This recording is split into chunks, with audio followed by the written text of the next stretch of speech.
ሰላም ጤና ይስጥልኝ። ዶክተር ኤርሚያስ ኩማ እባላለሁ። የነርቭ ህክምና ስፔሻሊስት ነኝ።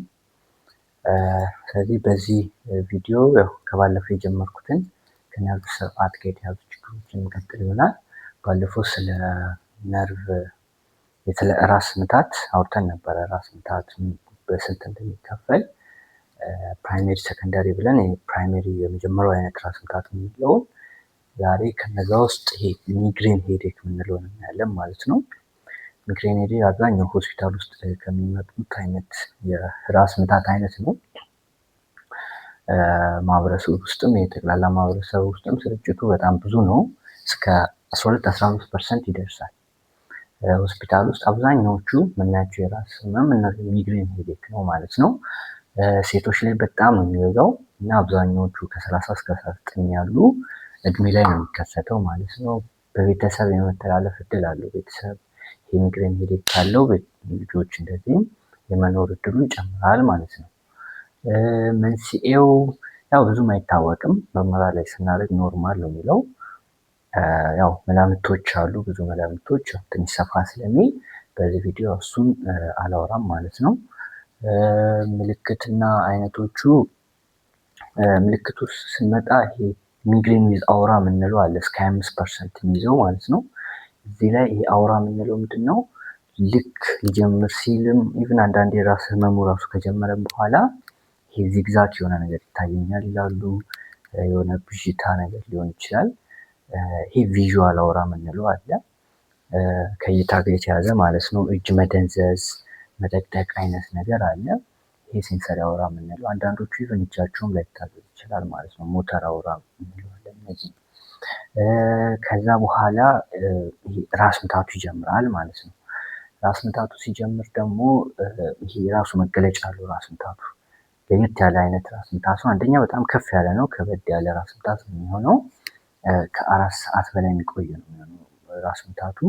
በእንቅስቃሴ ይብሳል። ደግሞ ስራ ሲሰሩ እንደዚህ የሚብስባቸው፣ አረፍ ሲሉ የሚሻላቸው አይነት ነገር ነው የሚሆነው። እስከ 70% ከፍሎ ነው የሚያማቸው። 30% ግን በሁለቱም በኩል ሊሆን ይችላል እና ልክ እንደዚህ የሚመጣ አይነት ነው የሚሉት ሲገልጹት ማለት ነው።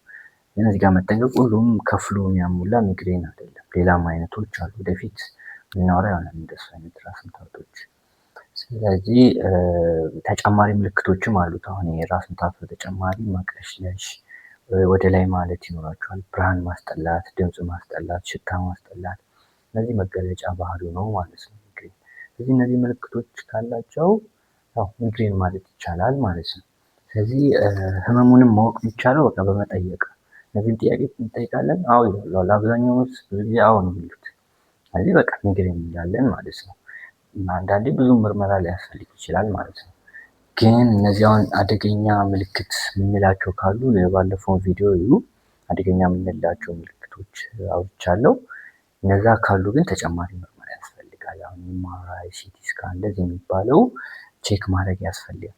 አንዳንዶቹ ታካሚዎች ሌላ ቦታ ሄደው ለምሳሌ እኔ ጋር ሲመጡ ታይፈስ፣ ታይፎይድ ተብያለሁ ይላሉ እና ሌላ ጊዜ እሱ ላይ ምንድነው ሁሉም ህመም ታይፈስ፣ ታይፎይድ የሚባልበት ሚሊዮን ሌላ ቪዲዮ ሰራለሁ። ትክክለኛ ምልክቶቹ ምንድነው ሚሊዮን ቼክ ቀጣይ ቪዲዮ ሰራለሁ።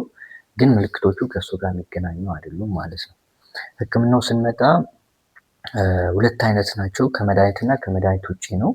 ይሄ መድኃኒት ማስታገሻ አለ እና መከላከያ አለ ማለት ነው። ልክ ህመሙ ሲሰጣ የምንሰጠው መድኃኒት አለ። ህመሙ ግን በጣም ብዙ ከበዛ፣ ለምሳሌ ሳምንት 3-4 እንደዚህ የሚደጋገም ከሆነ ሁሌ የሚወሰድ መድኃኒቶች አሉ ማለት ነው። ከመድኃኒት ውጭ ደግሞ በህመሙ ጊዜ ጨለማ ውስጥ እንዲተኙ፣ ጸጥ ያለ ቦታ እንዲተኙ ይመከራል። ውሃ እንዲጠጣ ይመከራል። ቀዝቃዛ የሙቅ ነገር ማድረግ ጭንቅላት ላይ፣ እነዚህ ትንሽ ያስታግሳሉ ተብሎ ነው የሚታሰበው። ሁልጊዜም ቢሆን ራሱ ሲኖርም ሳይኖርም፣ ህመሙ ሲኖርም ሳይኖርም ደግሞ የምናደርገው እንቅልፍ ጥሩ ነው። ስሊፕ ሃይጂን የሚባል አለ፣ ምናልባት ሌላ ቪዲዮ ላይ ምሰራ ይሆናል። ምግብ አሁን ቁርስ፣ ምሳ፣ እራት የሚለውን በትክክል መብላት። ምግብ ስንዘል ወይ ሲርበን ራስ ህመሙ ይብሳል ማለት ነው። ጭንቀት መቀነስ መንገዶች ይኖራሉ። ምናልባት እሱም ወደፊት ማውራት ይቻላል። እና ኤክሰርሳይዝ ማድረግ፣ ስፖርት መስራት ይመከራል ማለት ነው። አመሰግናለሁ።